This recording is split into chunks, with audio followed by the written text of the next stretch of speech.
Doctor ইউনূসকে যুক্তরাষ্ট্রের জাতীয় নিরাপত্তা উপদেষ্টার ফোন। সোনারগাঁওয়ে অ্যাম্বুলেন্সের সঙ্গে সংঘর্ষে বাস উল্টে নিহত ১, আহত ১০।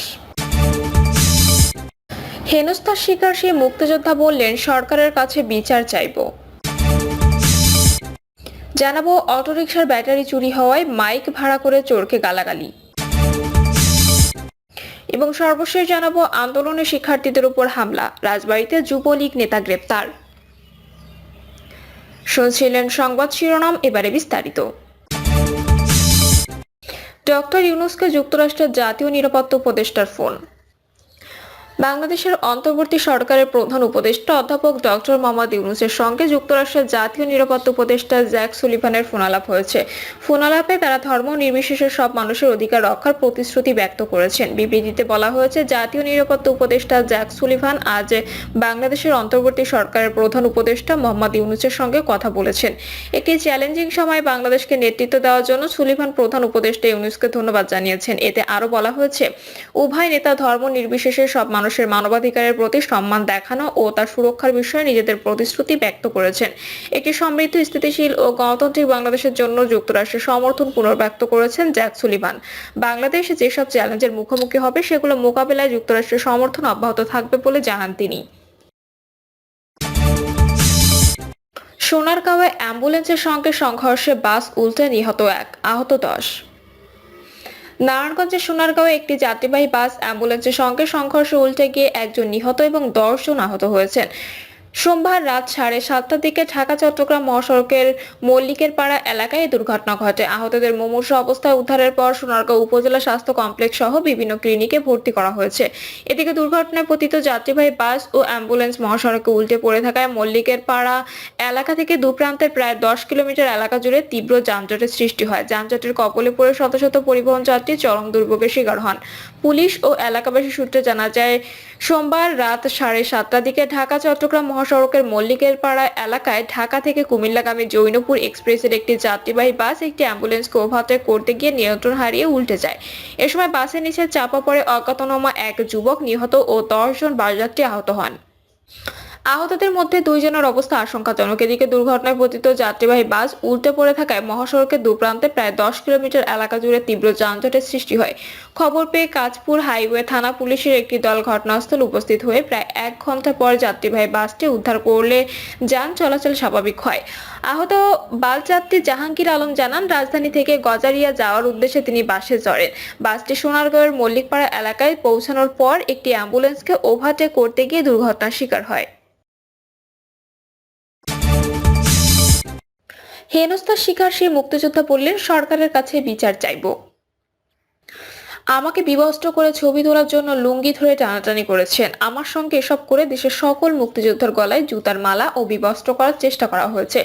এ বিচার সরকার ও জাতির কাছে চাইব। এইভাবেই বলেছিলেন কুমিল্লা 14 গ্রামে হেনস্থার শিকার বীর মুক্তিযোদ্ধা আব্দুল হাই কানু। তিনি দাবি করেন, তাদের সঙ্গে আমার কোনো ধরনের দ্বন্দ্বের কারণ দেখছি না। আমার হয়তো দোষ একটাই, তা হলো আমি মুক্তিযোদ্ধা। তাদের কোনো নির্দেশ আছে কিনা জানি না।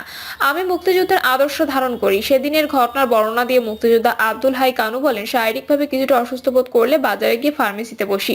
সেখানে ডায়াবেটিস প্রেশার পরীক্ষা করার সময় আকস্মিক আবুল কাশেম মজুমদার এসে মোটরসাইকেল থেকে নেমে আমার গলা ধরে টান দেয়।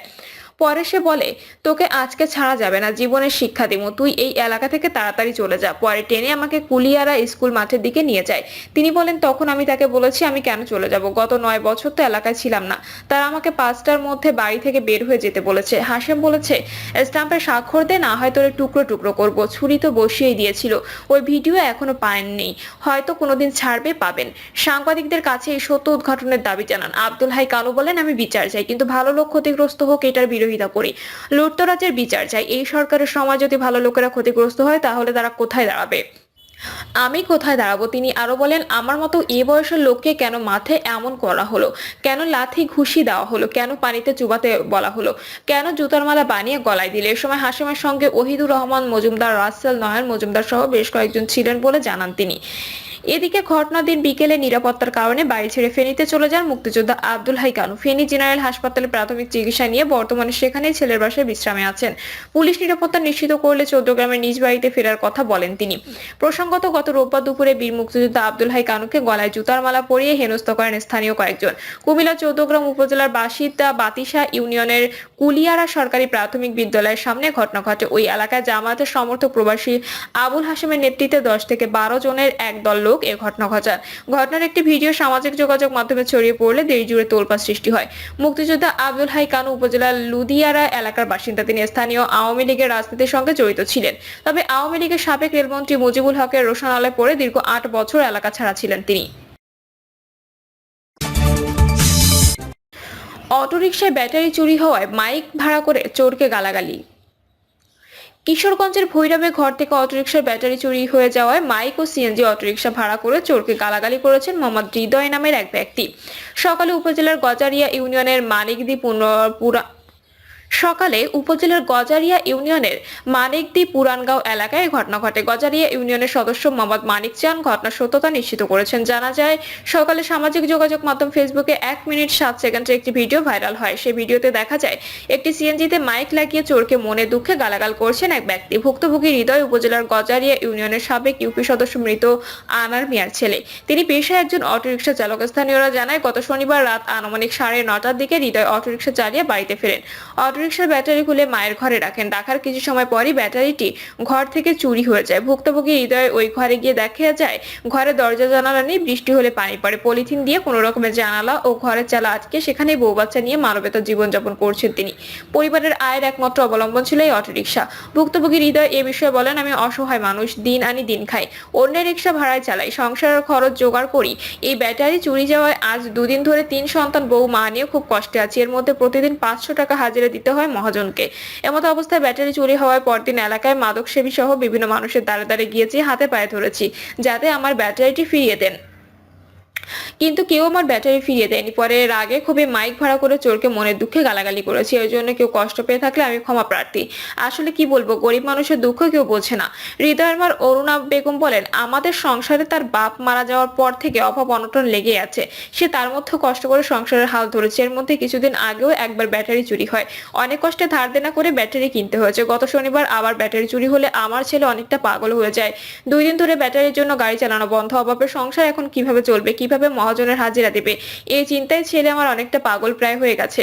প্রতিদিন টাকা গুনতে হচ্ছে, নয়তো ব্যাটারির টাকাও ভর্তুকি দিতে হবে। সিএনজি মালিক মাসুদ মিয়া বলেন, হৃদয় আমার গাড়ি চালায়, দৈনিক 450 টাকা ভাড়া দেয়। চুরির ঘটনাটি শুনেছি, কিন্তু আমার পক্ষে তো তেমন কিছু করার নেই। আমি বড়জোর তার কয়েকদিনের ভাড়া মওকুফ করতে পারি, কারণ অটোরিকশার মূল হলো ব্যাটারি। উপজেলার মানিকদি চৌমুড়ি বাজারের মাইকের দোকানদার মোহাম্মদ আবেদুল্লাহ বলেন, সোমবার সকালে একটি লোক পাগলের মতো এসে মাইক ভাড়া চায়। প্রথমে আমি দিতে চাইনি, পরে অনেকের অনুরোধে ভাড়া দেই। তারপর দেখি মাইক দিয়ে সে চোরকে গালাগাল করছে। সে রাগে খুবই কষ্টে এমনটি করেছে বলে ধারণা করছি।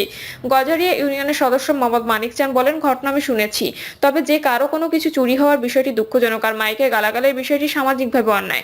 গরিব মানুষ দুঃখে এই কাজটা করেছে। ভৈরব থানার ভারপ্রাপ্ত কর্মকর্তা মোহাম্মদ শাহিন জানান, আপনাদের মাধ্যমে এই ঘটনা শুনেছি, তবে এ বিষয়ে এখনো কোনো অভিযোগ থানায় আসেনি। অভিযোগ পেলে আইন অনুযায়ী ব্যবস্থা গ্রহণ করা হবে। প্রিয় দর্শক, এই ছিল এখনকার সর্বশেষ সংবাদ। আপডেট সব সংবাদ পেতে চ্যানেলটি সাবস্ক্রাইব করে বেল আইকনটি ক্লিক করে রাখুন।